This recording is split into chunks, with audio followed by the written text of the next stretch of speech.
Welcome to the fourth episode of Mental Health Mondays, where we are talking to professionals in the mental health space, people who experience or live with a mental health challenge, or people who are really advocates for mental health and just showcasing their stories on Mental Health Monday and any challenges or opportunities that have come up for them or anything that really comes to their mind. So today, my guest is one of my friends that I've known since a long time. And I'm excited to be able to share his story. So I'm going to bring on Steve. All right. Welcome, Steve. Thank you so much for Hey, joining. yeah, we've known each other since high school. That's where we met. Yeah, I was like, was it middle school or was it high school? I It think could it have was, been middle school. yeah, I think it, because Thunder Ridge. Thunder Ridge. Yeah, Yeah, that's exactly right. yeah. So long, long, long time. Well, I know we're not that old, but we are getting older, right? Yeah, we're getting older. Yeah, Like the 40s, man. Come on. yeah. So how is I think you. everything? What? Go ahead. I'm sorry. I was gonna say, I think you were a grade younger than me though. I don't know. What year did you graduate? 99. Oh, I was a year older then. So I No, graduated well, 98. I stayed back a year. Oh, I got you. Okay. I got you. Yeah, Yeah. So I was 98. yeah. I should have been 98. So we were the Okay. same grade. Yep. All Yep. right. So Yeah. yeah. So any questions? Well, so I just want to know how's your day going? How's today going for you? Good. I slept in. I've been working. I've been working very hard. I'm working in a warehouse right now, and we used to have about 6 or 7 order pullers, and they all got transferred to the distribution center. So now I'm the only one pulling orders. So I'm very busy. Wow. So Yeah. I took the weekend and or on Saturdays. Saturdays usually I will get up and go get breakfast and treat myself. But today I was like, no, I'm too tired. I'm just gonna sleep in. Nice. That's good. Yeah. Well, I just want to have our viewers know a little bit more about you, why I have you on the show. So tell me a little bit about your story. And I know a little bit, but I probably do not know all of it. So Okay. So I'm dealing with schizoaffective disorder, which is schizophrenia with a mood disorder. But I also have, of course, anxiety, depression, PTSD. So I kind of have a bundle of different mental illnesses that I struggle with. But I think that I think that I'm doing okay with it right now. I think I'm in a good place.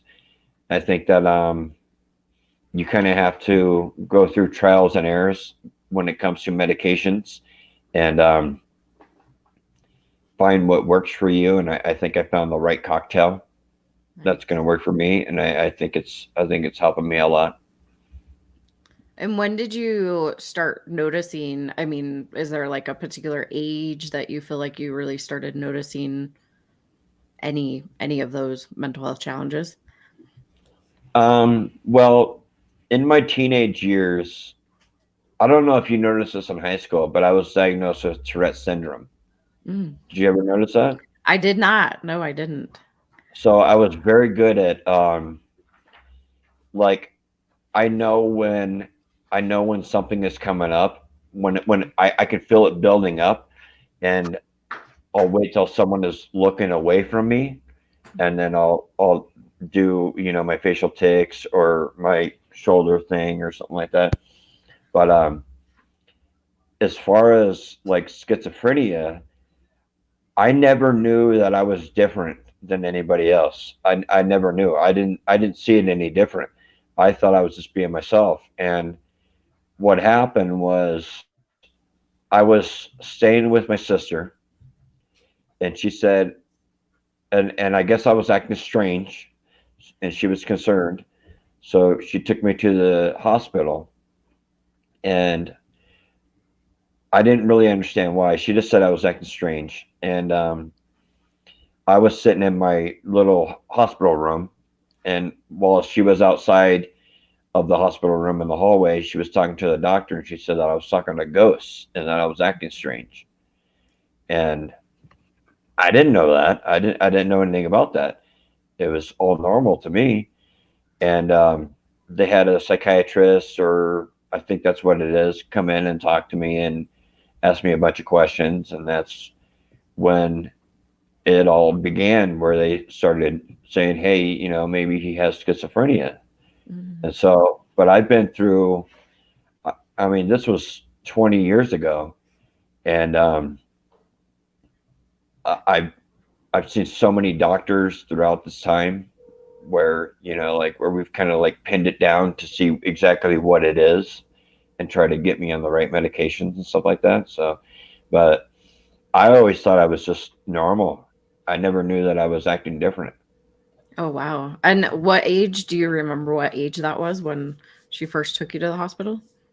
I don't. I You're not don't. sure. Oh, yeah. I So don't. this, I mean, it's been going on for quite some time. And so do you have both hallucination and oh my gosh, my brain just stopped.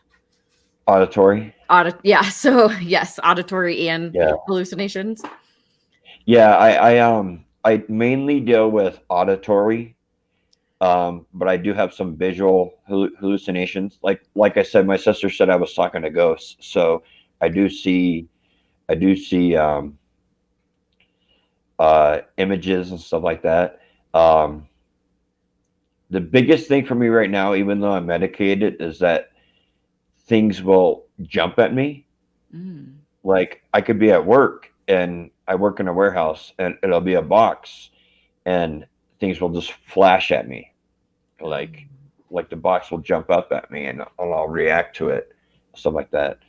But I know it's not real. I just, when it's new to you, it's really hard because you freak out. But once you get used to it, it's not so bad anymore. You Gotcha. just know it's all in your head. So how did this, I mean, throughout life as you were growing up and having to go through all of these different, I mean, mental health challenges, and then as you were growing, how did it really affect your life from that time till Um, now? well, so when I was a child, I was very hyper, and I was diagnosed with ADHD, and I Mm. was put on Ritalin. And I think that the Ritalin, I think Ritalin is a, I think it's basically, I think it's kind of like crack. And when you come down off of it, that's when you calm down. Mm. But I think it's a drug. You know what I mean? And I think that it really opened up myself into drug use, self medication, stuff like that. But as I got older, I developed Tourette Syndrome, Mm. and I was taking basically tranquilizers for that. But in my early 20s, I've always been kind of like the class clown, you know what I mean? Mhm. And and I was funny, and in my early 20s I did stand-up comedy, like open mic night, stuff like that. Oh, But wow. now that I'm on my medications, I'm very dull and quiet. I don't really talk that much. So I've kind of like changed throughout my life. I don't know. I don't know how to describe it. It's just different. Yeah, I remember actually you had made a post about, or you were commenting with somebody that you were talking about Ritalin, and that sparked my interest because I feel like ADHD is overdiagnosed in Yes. especially youth. I mean, they're kids, like all kids are hyper. Like, why are we trying to Yeah. control them and stop them from being hyper? Like, that's very natural.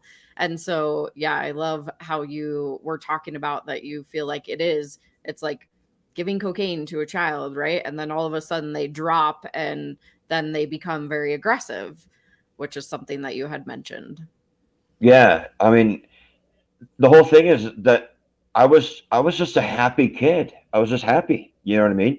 And I was happy and I was hyper and I was loving life and I was, you know, but like my parents would give me the Ritalin and then I would calm down and I would just like go. I used to love doing model cars, Mhm. which we don't really have much anymore. You rarely see kids doing model cars anymore, but I would love that. I would just go in and I would be in my zone. I'd concentrate. I would just put the car together.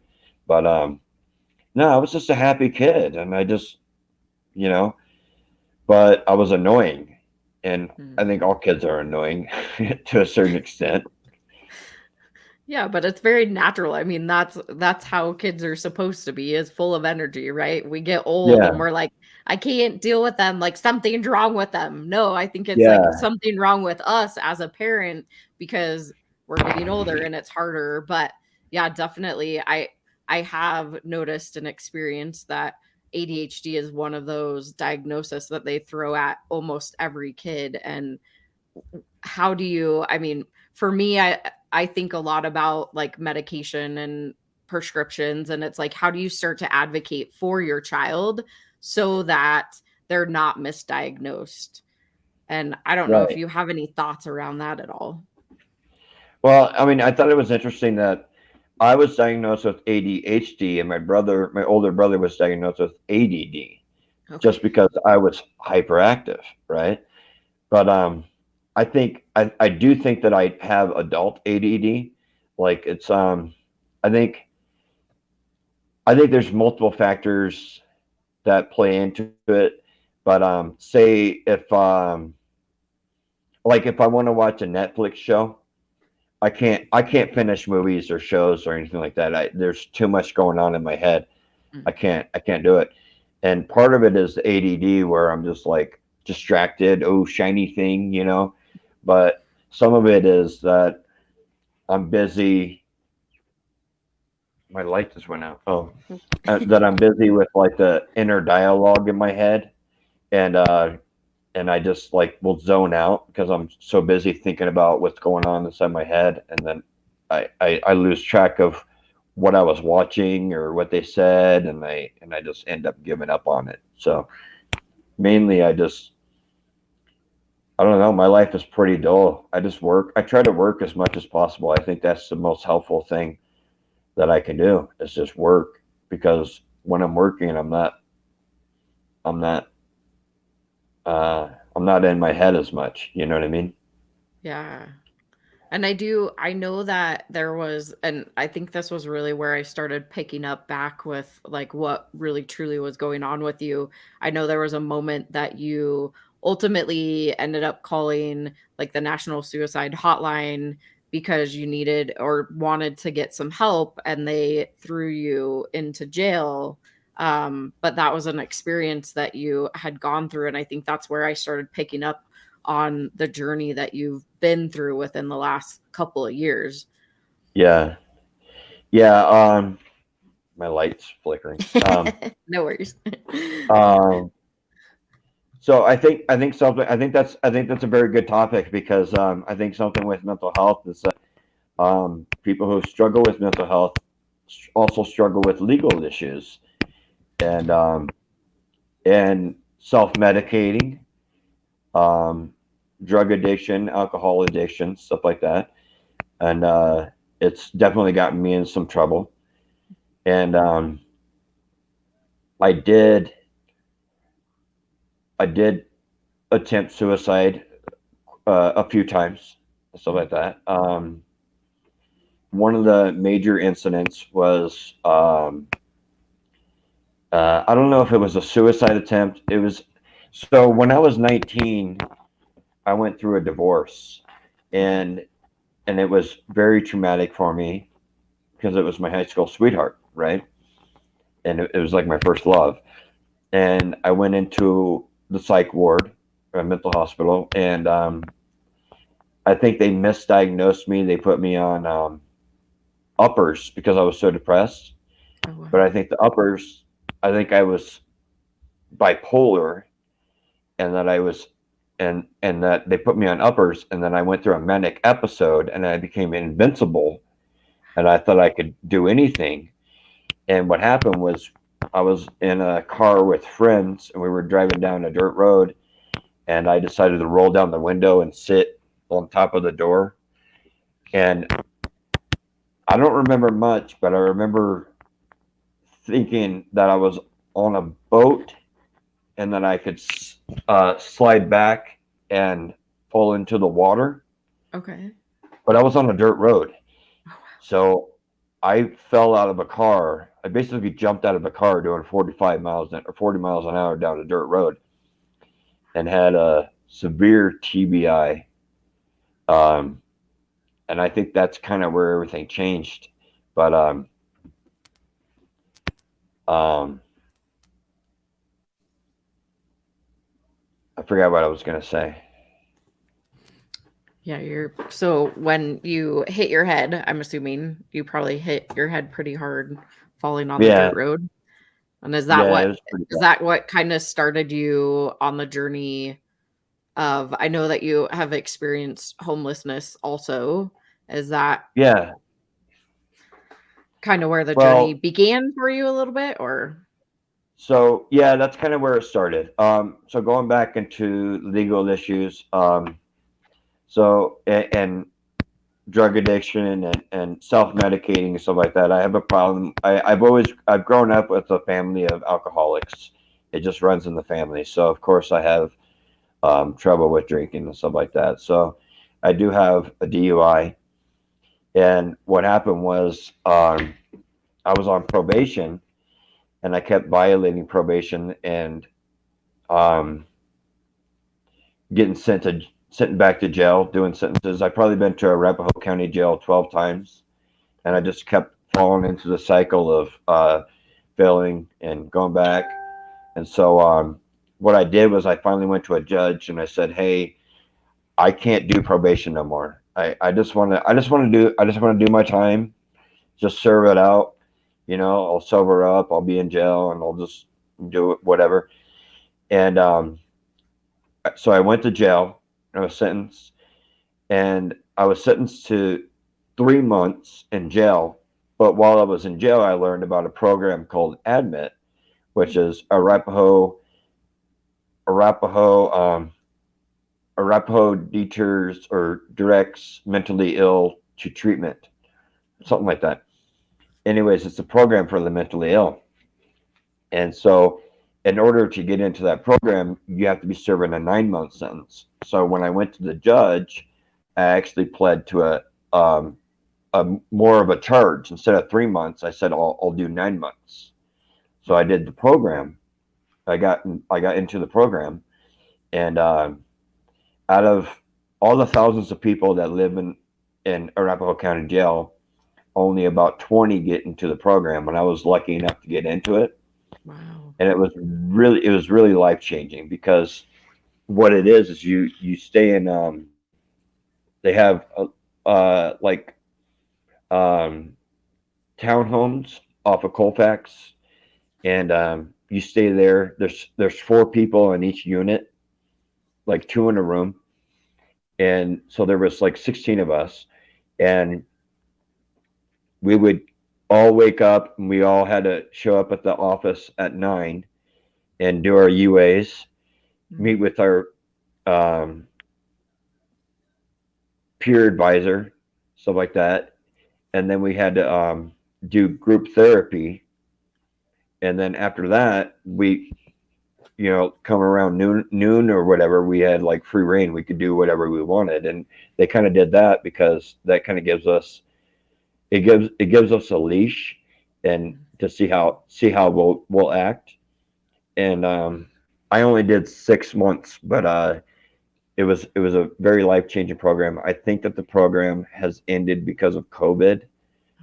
So it's not around anymore. But if it was, and if it is, it's definitely something that people should look into if they're suffering from mental health and they're in the legal system.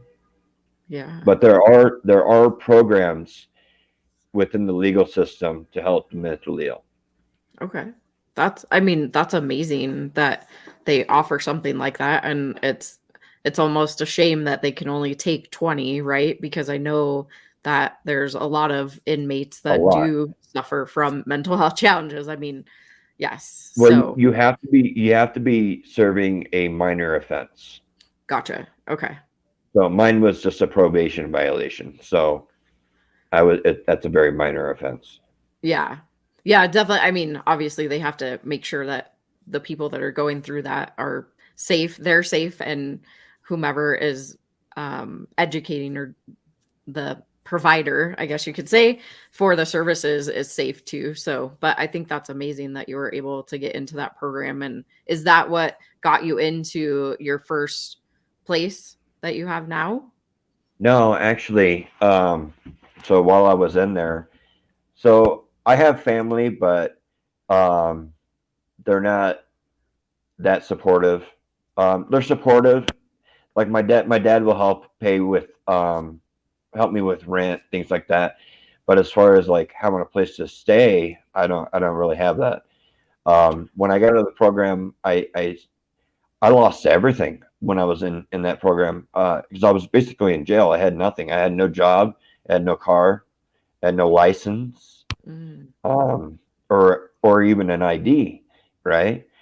And I had nowhere to go. So when I got out of the program, my sister let me come and stay on her couch for a little bit, but I was struggling to find work because I had no ID, and I was just doing day labor and stuff like that. But it came to a point where she was like, you got to go. And what happened was I had a mental health episode, and I went and stayed. I went to detox is what I did. I didn't stay in a mental health facility. I went to detox, and because I was like really getting bad. hmm. And when I got out, my sister had kicked me out of her house, and nothing happened. Yeah. I wasn't violent or nothing like that. She just had enough of me, of my mental health and my addiction and stuff like that. So I became homeless and I had nowhere to go. So I went and stayed at a place called New Genesis, which is in upper downtown. Okay. And that began my journey of homelessness. Wow. And that was, I mean, how long ago was that? Well, I became housed a year ago. Okay. So, but I spent 3 years homeless. Wow. And all of that being downtown Denver in that area? Yeah, downtown Capitol Hill, downtown Denver. Yeah. And So, how, so were you still doing like the day labor or what were you doing? yeah, yeah, I was doing day labor to get by because when I was staying at New Genesis, the rent is $40 a week, Okay. and it's just a bunch of bunks and stuff like that. So, um, but the clause is that you have to be sober to be there. Mhm. So I was sober, and I was doing my best. Um, that's an okay place to stay. It's really not. I didn't like it very much at all. I preferred the Coliseum more. I stayed in the Coliseum. Okay. So what happened was, so I experienced homelessness, and I stayed at New Genesis, and I studied really hard about programs that are services that are available for the homeless, Mhm. and I just, I mean, I had nothing better to do but to like they kick you out at like 6 a.m. Yeah, at 6 a.m. you have to get out of the shelter. Oh, wow. So you're just walking around downtown. So I had nothing better to do but to go and find all the different places that help the homeless, Hmm. like Coalition for the Homeless and stuff like that. Um, Jesus Saves, things like that. St. Francis. Hmm. I would go to all these places and I would try to get resources. And it was like, but it's really hard. It's really, really hard for a homeless person, especially with mental illness, to find resources through the system. It's Hmm. extremely hard. What, but what I did was I found Coalition for the Homeless, and they gave me a voucher. They gave me a bus pass, and a voucher to get my ID. So I got my ID, and that was the game changer. That's what changed my everything for me, was when I got my ID, because then I was able to do day labor, right? Mm-hmm. And then what happened was I found Express Employment, which is a staffing agency, and they were able to get me a full-time job, Nice. right? Yeah. So then I started working full-time, and I was staying in the shelter. Actually, what happened was I was working full-time when I was staying at the Coliseum, because the bus route was just right down the street from the Coliseum. And so I just worked. I worked and worked and worked. I worked so much overtime because I had nothing better to do. And I got out of homelessness. I just saved and finally ended up getting out of it and getting housed. That's awesome. I worked down at the Satire off of Colfax for a period of time, and so we had a lot of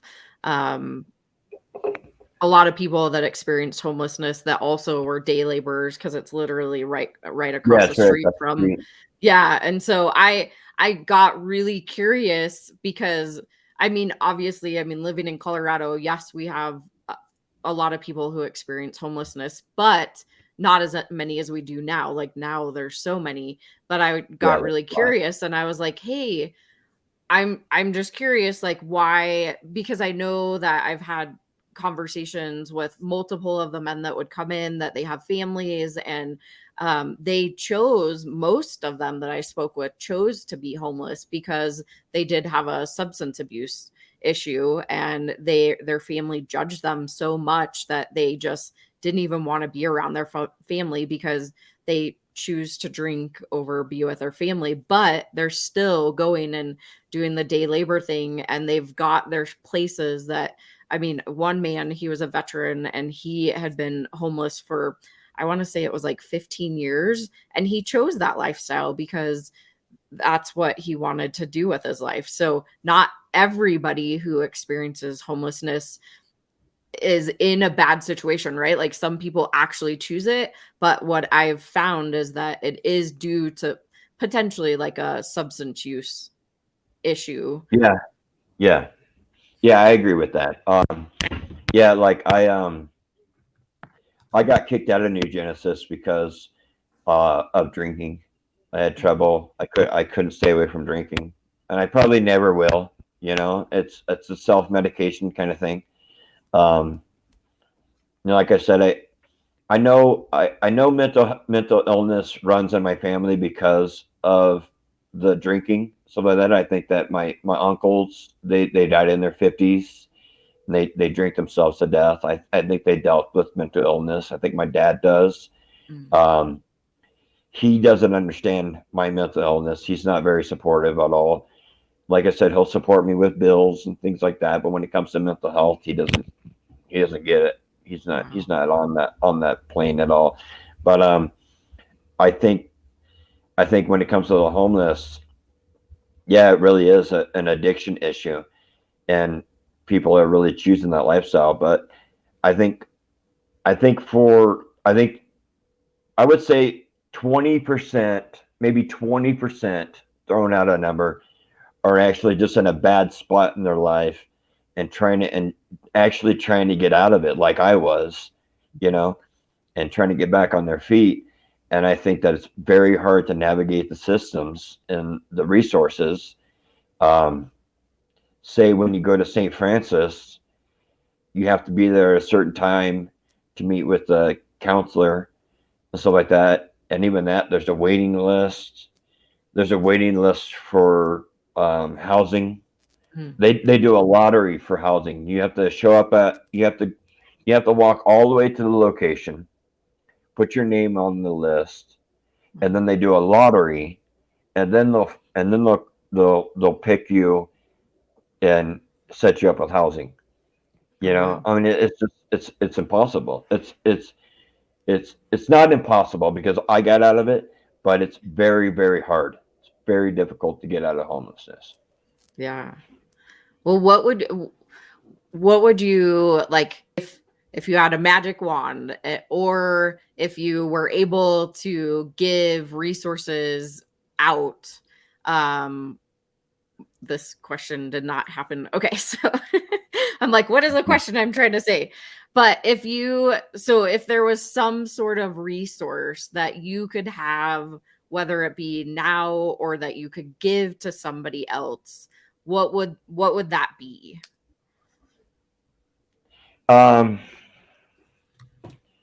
You know what? I don't have an answer to that. What I think needs to happen is say an organization like what you have, or a foundation like you have, right? I think if and I would go with you. I think if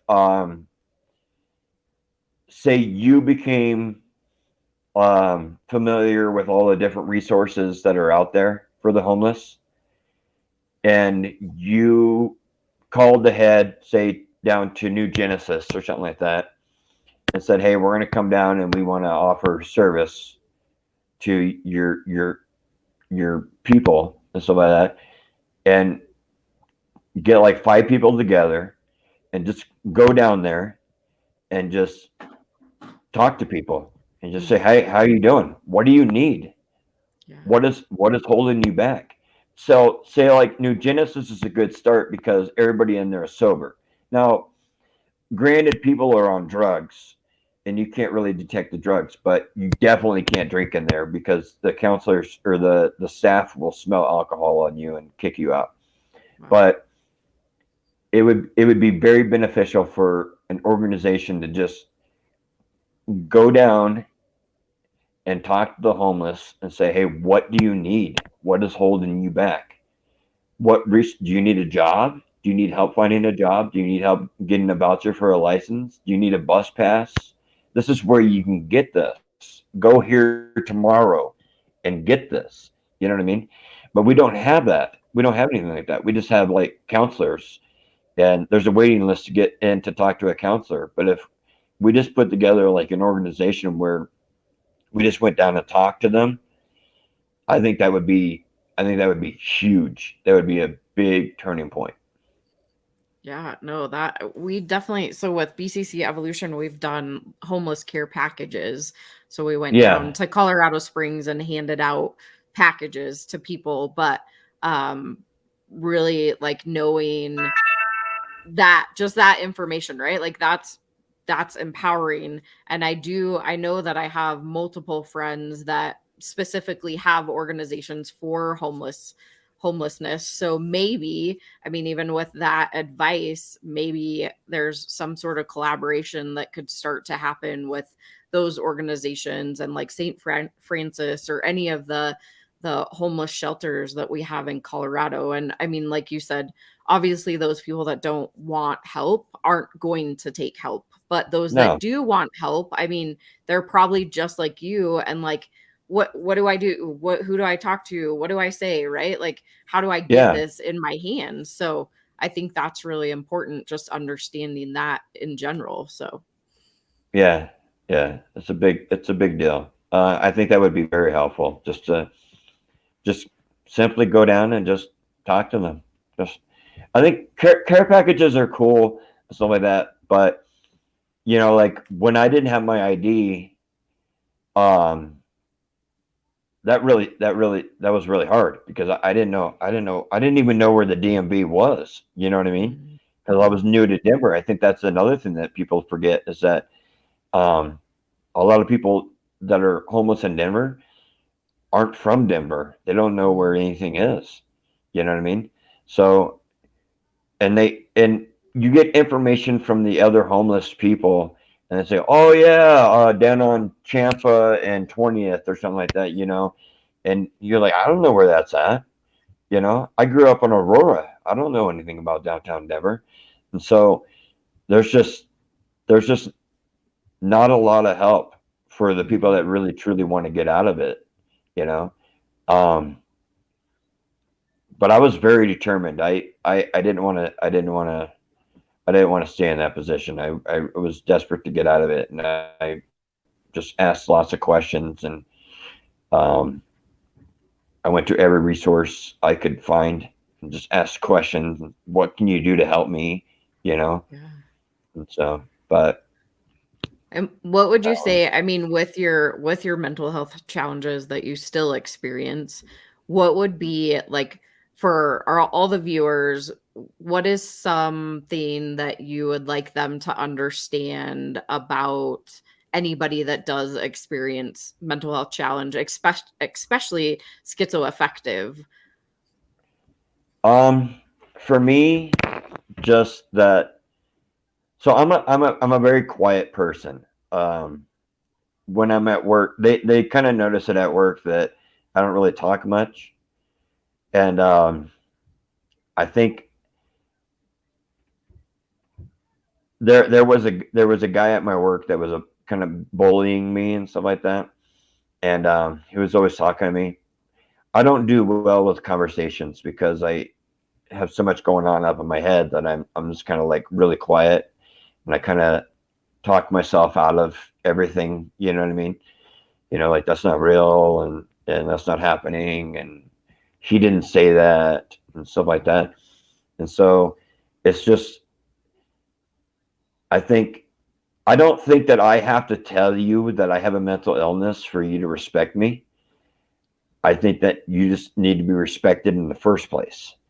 And I think if someone is a little odd or quiet or different, I think that you just let it go, leave them alone. They're probably battling some demons, and they are busy with their own problems and stuff like that. So don't try to like poke the bear, I guess. I don't know. No, I think that's great advice. And I always, I mean, try to treat everybody the same. And whether you understand what they're going through or not, and if you want clarification, ask. And if they don't choose Yeah. to give you the information, then just leave it alone. Let it go, like not something that you have to sit there and ask the question over and over and over and get an answer. It's more of, okay, well, you know, if I want some more clarification, I'll ask, right? Yeah, and you know me, I've always been very open about my mental health and stuff like that. And like if someone does approach me about it, I'm more than happy to talk about it because I want them to understand. You know what I mean? But the problem is that people don't understand. And I think no matter how hard or how much we talk about mental health, I just think that if you're not experiencing it, you just don't understand it. And it's very difficult. But I shouldn't have to go around in my life and explain to everybody I meet that I have a mental health condition and that's why I am the way I am. You know what I mean? I think that we just need to be more supportive of people and just more understanding and let people be people. And so that we don't feel, so that I don't feel that I have to explain myself all the time. You know what I mean? If I'm a little odd or eccentric, it is what it is. I shouldn't have to say, hey, I'm battling demons in my head and voices and stuff like that. You know, I shouldn't have to explain that. I wish that people would be a little more accepting. Yeah. No, it's definitely, I mean, that's a whole premise of what I'm trying to accomplish, at least with BCC Evolution, is having those Yeah. open conversations and breaking down the stigma, right? Like it's okay to talk about our mental health. It's also okay to allow people to be people. And whether you understand it or not, it doesn't really, like, I mean, you can still have that conversation with the person and get a little bit more understanding and a little bit more clarification, but you shouldn't place judgment on anybody or like try to give them advice to like how to get out of things, right? It's more about just that understanding piece and having that open conversation. So I love that that's a good part of the message that you're saying too. Yeah. Sometimes you just gotta. I think a flaw with people is that they want to offer advice or solutions and things like that, when really all we want is for the person just um, listen and just be comfortable with who we are and stuff like that, and just be accepting. But there's a lot of like, well, have you tried this, or what about this? And you just want them to just say, hey, that's cool, man. I know you're battling some demons, and you just need to work through it and stuff like that. I'll leave you alone. A lot of us just want to be left alone, Right. but but we're not, because we are otter centric, and um, no matter how hard we try to hide our mental illness, it always shows somehow, some way. It always shows, and people come onto it and they say, hey, they get that idea like, hey, there's something off about this guy, you know, and so they start to kind of, I think, instead of just asking the question like, hey man, are you like dealing with something? They kind of do different approaches to it where they're like kind of poking at you, like Mhm. they'll say certain things and stuff like that, instead of just approaching the issue and saying, hey, are you dealing with mental illness? I think that's a huge question. Like, are you dealing with mental illness? Yes, Yeah. yes, I am. you know but instead they beat around the bush about it. They Mhm. try to like find other ways to find out. And so, but I wish someone would just come up to me and say, hey, are you dealing with mental illness? And I just say yes, and they would just leave me alone and say, okay, like that would be huge. Yeah. No, that is huge. I love that you said that. Um what was coming up in my head was how cool would it be to just be able to be open, right? Like not have Yeah, to hide and not have to, I mean, of course you're like, I just kind of want to be left alone, which is totally fine, but also like not having to hide anything and then having, I mean, that's a great question. Like, are you dealing with a mental illness? And we talk about it on the suicide side of like, are you going to kill yourself, like being very direct in that question and right, right. not beating around the bush. Like, don't ask them if they're going to harm themselves. Don't ask them like those off questions. Like, ask them directly, are you going to kill yourself? So I Yeah, think that's great. I love that you just said, are you dealing with a mental illness or challenge, however, or challenge. yeah, Perfect. challenge or illness, or I mean, because we all, at one point in time, we all experience a mental health challenge. I mean, 1 in 5 Americans in a given year experience a mental health challenge. So you're not alone in this experience. And so that's what I want to get across to everybody, is that we're all the same. And hey, ask it directly. Like, don't beat around the bush. So I love that. Exactly. And like you said, 1 in 5. I mean, and it's so, and there's still a stigma to it. You know what I mean? Like we all suffer from something. Not maybe not suffer. Maybe that's not the right word, but we all deal with something. What I mean, depression is like so common. Anxiety is so common. You know, we all deal with something, some kind of mental illness, and it's so much easier to just say, hey, like I wish people would just say, hey, are you doing okay? Like, are you doing all right? I wish people would say that more often instead of like um, provoking more of what you're feeling and stuff like that. Just be like, hey,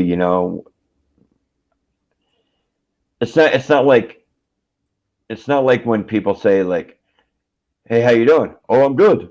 You know, I Yeah. mean, that's just like the common response. I wish people would delve more into it and be like, hey, are you okay? Are you all right? And I wish people would do that a little bit more often, and Yeah.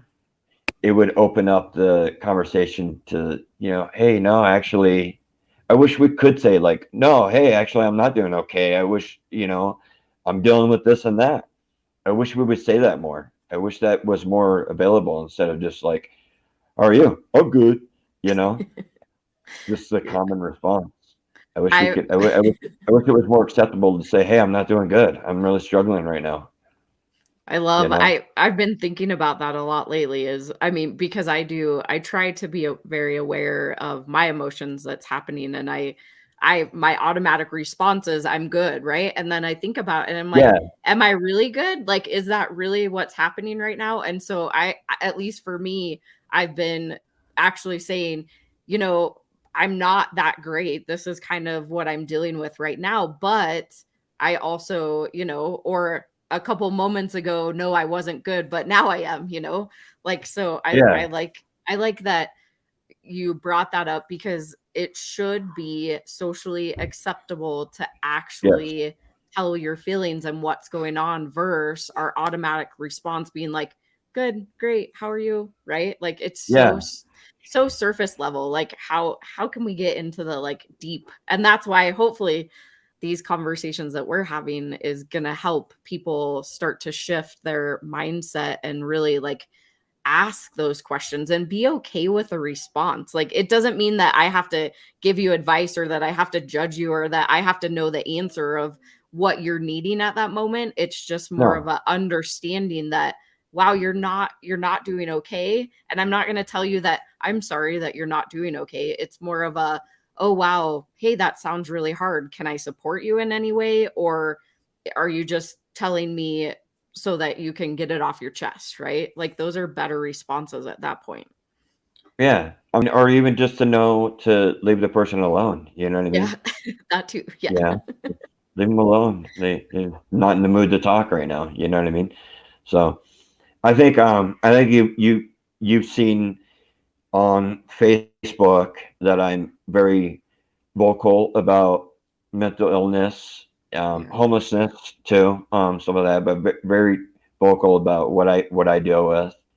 I talk about when I'm having episodes, Mhm. and they kind of come ebb and flow. You know, like I'll be because with schizoaffective disorder, you have schizophrenia and a mood disorder, say like bipolar, right?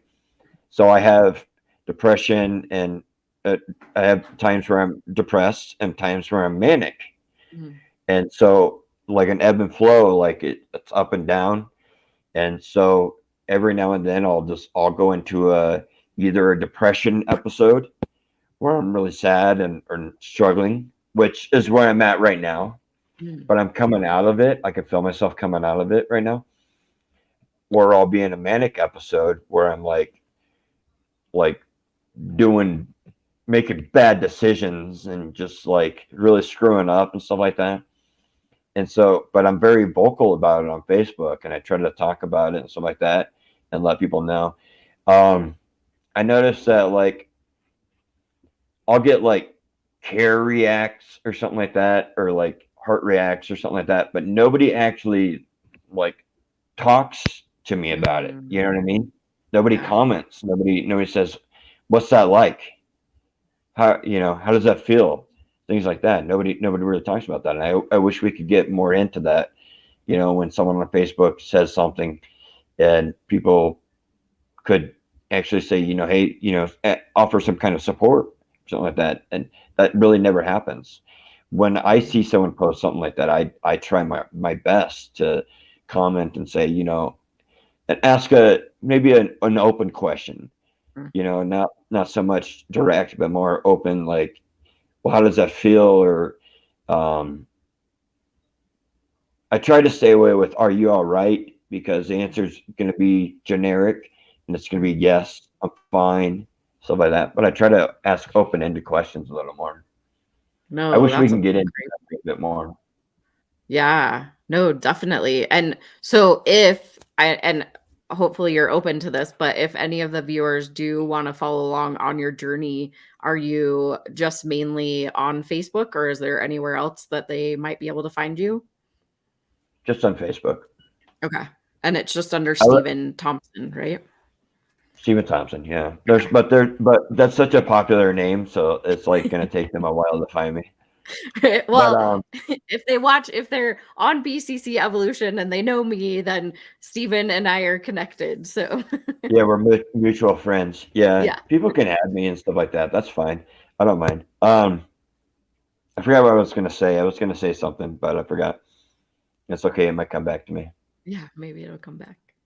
No, definitely. I mean, I have noticed, I mean, over the years, I've been following your journey and I didn't realize so much of what was going on. And I know that a lot of that was because I was in my own with losing my sister and trying to get my Yeah, oh nonprofit yeah, going, yeah. right? And so I think that it's really, really cool that we've reconnected and been able to bring you on here to just give a little bit more understanding to all the people that watch this. And if you want to follow along with Steven.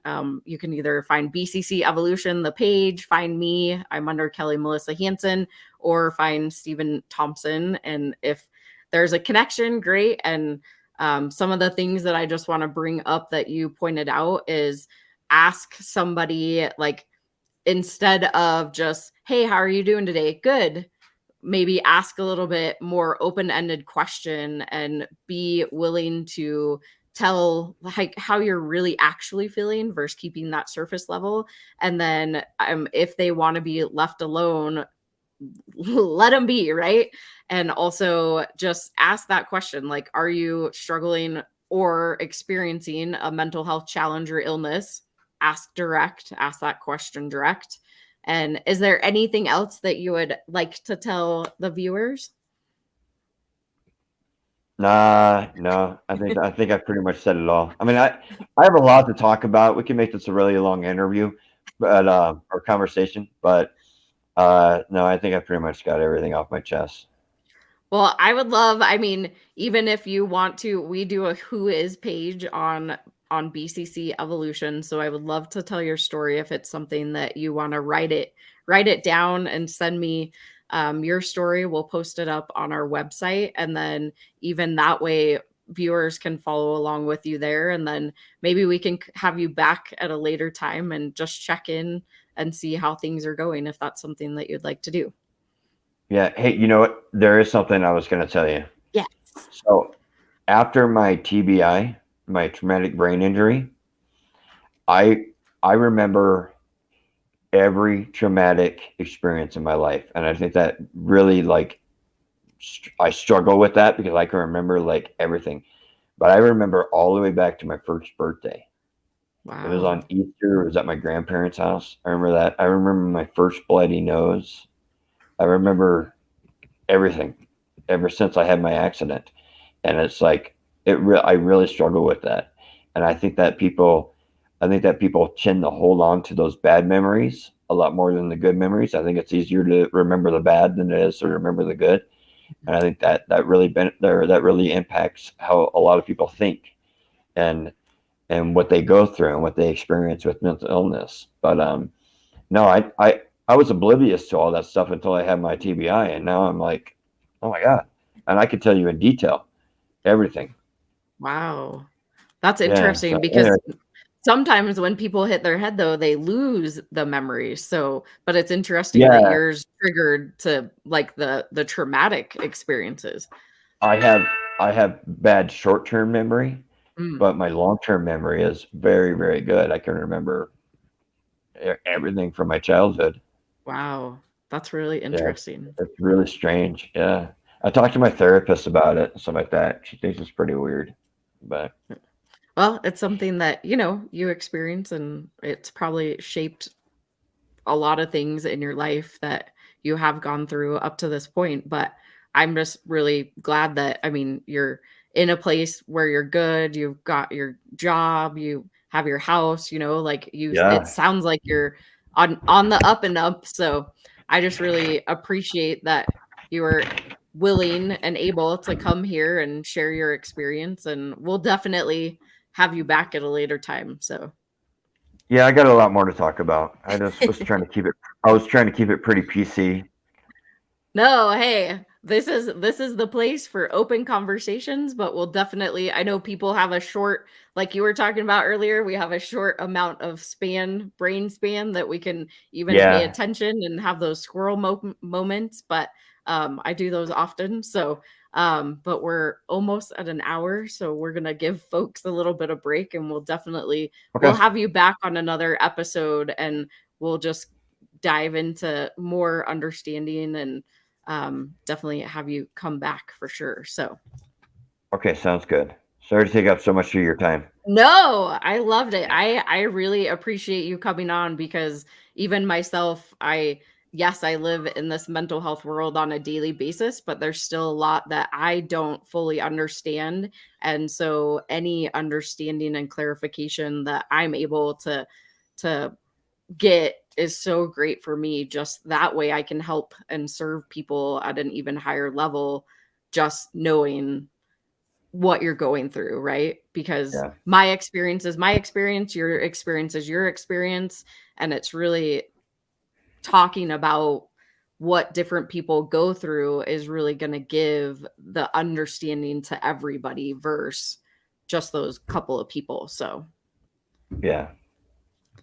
All well, right. thank you so much, Steve. And I am so grateful. Thank you for joining us on episode number 4 of Mental Health Mondays. I will definitely have Steven back and we can chat with him some more. If this was helpful, please subscribe. Make sure that you set up your notifications. We're doing this every single Monday for Mental Health Mondays. Again, we have guests. I guess we're all people, we're all human, but our guests are really ones that are in the mental health space. They all either experience or live with a mental health challenge, or they're a mental health advocate. Most everybody that comes on are mental health advocates. So I appreciate you watching, and I hope you all have an amazing day.